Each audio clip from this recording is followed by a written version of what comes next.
Lutas são tão improdutivas e pouco prolíficas quanto a daqueles que lutam contra o curso da história. A história, ela é implacável. Existem pessoas que tentam domar a história como domam um animal, mas a história é um animal que jamais poderá ser domado. Ela é como a força da natureza. Por mais que você lute contra, ela vai vencer no final.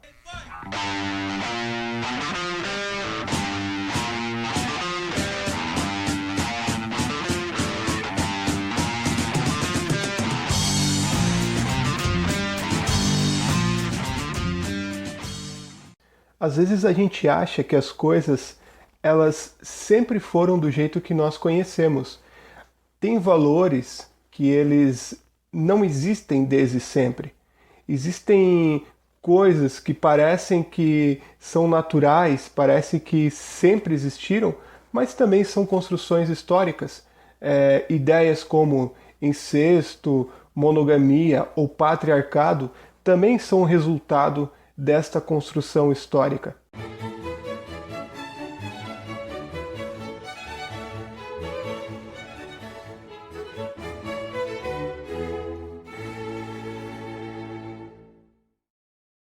Boa parte deste vídeo, né, pelo menos essa fase inicial, vai falar de teoria da evolução, né? Infelizmente, para quem não acredita na teoria da evolução, né, não tem como deixar de falar nela. Mas aquela visão que a gente tem da evolução humana, desde o Australopithecus afarensis, passando pelo Homo habilis, Homo erectus, até chegar ao Homo sapiens,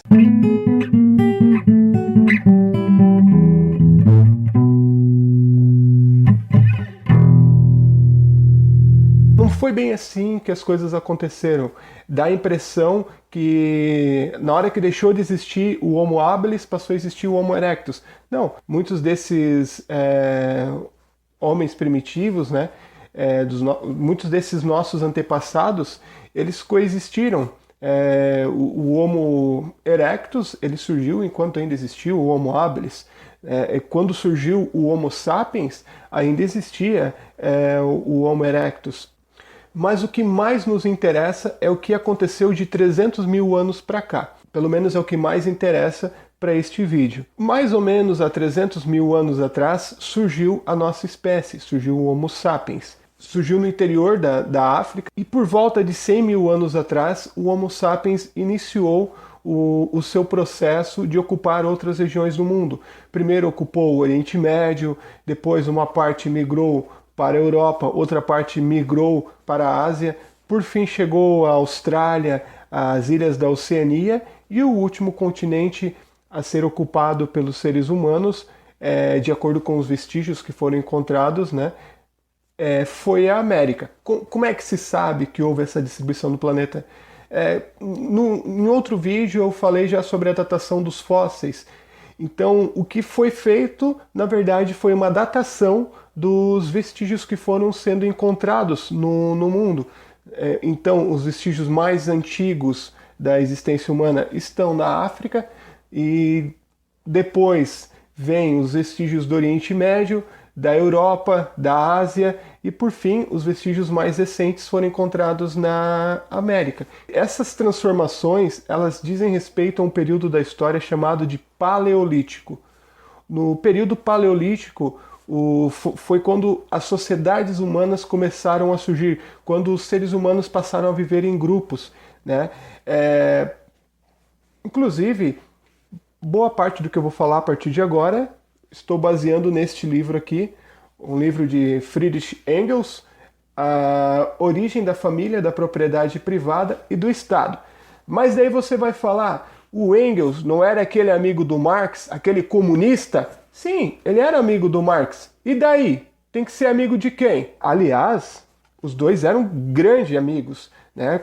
Trabalharam junto em diversos trabalhos. O Engels era de uma família de uma condição financeira melhor, o Marx nem tanto. O Marx passou boa parte da vida dele enfrentando problemas financeiros, inclusive o Engels ajudou muitas vezes economicamente o Marx, e até existem indícios de que o Engels tenha assumido até um filho do Marx, que o Marx teve fora do casamento para salvar o casamento do amigo. Vai dizer que isso não é amizade? E tu achando aí que textão no Facebook é amizade, né? Achando que foto no casamento é amizade? Amizade é assumir o filho do colega para salvar o casamento dele.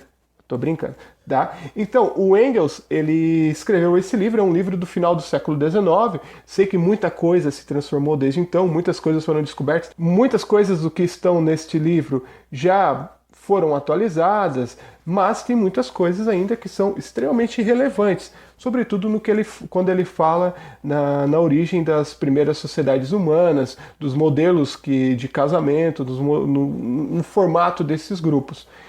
Então, como boa parte do que se fala da origem dos seres humanos se passa no período paleolítico. No período paleolítico surgem os primeiros agrupamentos humanos. Neste período, o ser humano vivia basicamente da caça e da coleta de alimentos. Então, uma característica marcante desse período é a vida nômade. Os indivíduos tinham que estar migrando sempre em busca desses alimentos. Quando acabavam os alimentos numa região, eles tinham que se mudar para outra, né? Por isso a vida nômade.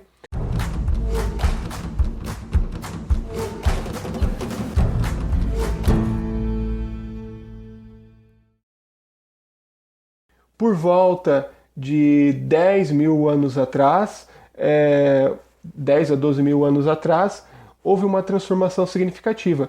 Os seres humanos começaram a praticar a agricultura. Agora, como que se deu essa descoberta da agricultura? Existem algumas hipóteses.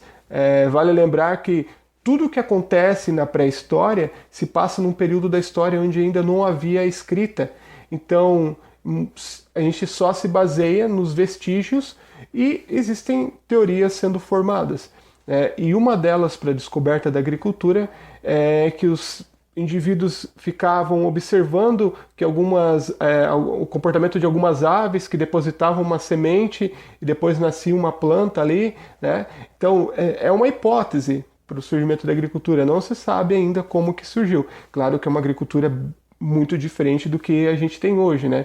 Não era uma agricultura de larga escala, era muito primitiva, ainda pequenas porções de terra eram cultivadas, mas seja como for, essa prática agrícola inicial, ela possibilitou uma transformação muito importante na sociedade, que foi justamente o fato dos indivíduos passarem a viver juntos no mesmo lugar, ou seja, houve um processo de sedentarização das sociedades humanas, né? Graças à prática da agricultura, eles não precisavam mais estar migrando para outras regiões em busca de alimentos, então eles podiam se instalar na mesma região. Começaram a surgir as primeiras aldeias, as primeiras vilas. Também, neste período, estavam sendo domesticados os primeiros animais, então começaram a surgir os primeiros rebanhos. Então, essas características, a agricultura, o pastoreio, a vida sedentária, elas dizem respeito ao período neolítico, que é uma fase mais recente na história humana.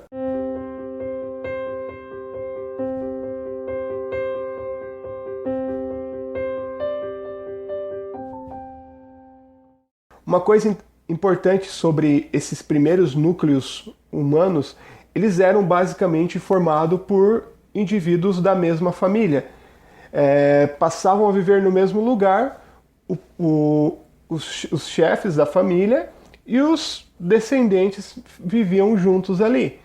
Esse tipo de comunidade era chamada de comunidade gentílica, ou seja, uma comunidade ligada por laços de sangue. Em outras fontes é chamado de comunidade comunista, mas comunista no sentido que tudo estava comum, não havia propriedade privada. Os campos eles eram coletivos, os pastos eram coletivos, tudo era coletivo. E uma marca interessante primeiros modelos sociais humanos é que não havia ainda a ideia de monogamia. Então, muitas dessas civilizações primitivas, os casamentos aconteciam por grupos. Um grupo de homens casava com um grupo de mulheres e ninguém era de ninguém. né? Não existia a ideia de um homem e uma mulher, e os dois só se relacionam e não tem relação. Não, era um casamento de grupos onde, né, predominava o poder da mulher. Ora, se era um monte de homem vivendo com um monte de mulher, tu nunca ia saber quem era teu pai, tu só sabia quem era tua mãe. Então, devido a essa característica marcante, possivelmente esses primeiros modelos sociais tinham uma predominância do poder feminino em relação ao masculino. Inclusive, o homem ele era passível de ser rebaixado pela mulher no posto militar e até de ser expulso do grupo, né, caso ele fosse preguiçoso. Se pudesse fazer isso ainda, né? O que ia ter de homem expulso do grupo por aí, né? Quando isso começou a mudar? Quando passou a existir a propriedade privada, porque nesse sistema social onde um grupo de homens casava com um grupo de mulher e predominava o poder da mulher em relação ao homem, quando o casal se separava, ou quando o homem falecia, os bens ficavam para o grupo. Agora, o que acontecia muitas vezes quando um homem ele casava com a mulher de de uma outra comunidade? Ele falecia. Todos os bens que ele tinha naquela outra comunidade passavam para a família da mãe dele. Ou seja, os filhos que ele tivesse nessa outra comunidade pelo casamento que ele teve com um outro grupo, com uma outra tribo, ficavam desassistidos, porque os bens desse homem, como por exemplo os rebanhos, que geralmente eram os homens que cuidavam dos rebanhos, né, o gado que esses homens tinham passava para a família da mãe dele. Então muitas vezes os filhos ficavam sem ter a herança do pai. Então, a partir do momento que a propriedade passou a ser privada, a partir do momento que passou a existir a propriedade do homem, da mulher, a partir do momento que foi surgindo a ideia de posse, começou a ser necessário tu saber a tua paternidade, para tu ter direito à herança no teu pai. Então começou a haver uma transformação da vida poligâmica, ou seja, da poligamia, né? Casamento de grupos, para uma vida monogâmica. Tudo isso que eu estou falando é uma teoria também. Para além disso, ali por volta de 5.000, 6.000 a.C., houve um desenvolvimento na metalurgia, então passaram a ser feitas ferramentas e armas cada vez melhores. Os grupos que produziam as melhores armas conquistavam aqueles que não produziam ainda armas resistentes e tão boas, né? E começou a haver o surgimento dos primeiros estados, os primeiros impérios. Então, esse período é chamado da Idade dos Metais. E ele se estende até mais ou menos o ano 3.500, 4.000 a.C., quando há o desenvolvimento do primeiro sistema de escrita, a escrita cuneiforme pelos sumérios, lá na região mesopotâmica. O desenvolvimento do primeiro sistema de escrita, ele é considerado o marco do fim da pré-história e o início da Idade Antiga. O que eu tinha para abordar nesse vídeo era isso. Espero que vocês tenham gostado. Se gostaram, deixa um like aí no final. Tchau!